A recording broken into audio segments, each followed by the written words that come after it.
নিরামিষ দিন আসলেই খাওয়া দাওয়া নিয়ে এত সমস্যা, সে আর কি বলো। ছেলে পাশ থেকে বলে উঠলো, মা আজকে সোমবার যখন তাহলে মটর পনির বানাও। ছেলে বায়না করেছে তাহলে মটর পনির বানাতেই হবে। তাই পনিরগুলোকে আগে ভেজে নিলাম, ভেজে তুলে নিয়ে ওই কড়াইয়ের মধ্যেই তেজপাতা জিরা আর শুকনো লঙ্কা ফোড়ন দিয়ে আলুগুলো ভাজতে দিলাম।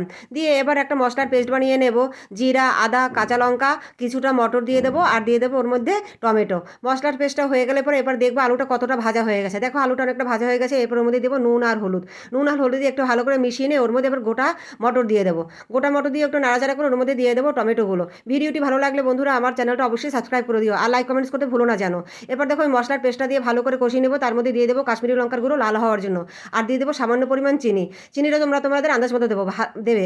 ভালো মতো কষিয়ে নিয়ে ওর মধ্যে পরিমাণ মতো জল দিয়ে দেবে। জলটা ফুটে উঠলে পরে ওর মধ্যে দিয়ে দেবে ভেজে রাখা পনিরগুলো, সেগুলো এবার পরিমাণ মতো ঝোল রেখে তার মধ্যে দিয়ে দেবে গরম মশলা। গরম মশলা দিয়ে নামিয়ে নিয়ে ছেলেকে খেতে দিলাম। ছেলে খেয়ে বললো, মা হেব্বি হয়েছে, আবার বানিয়েও তো, সোমবার আসলে এরকম বানাবে।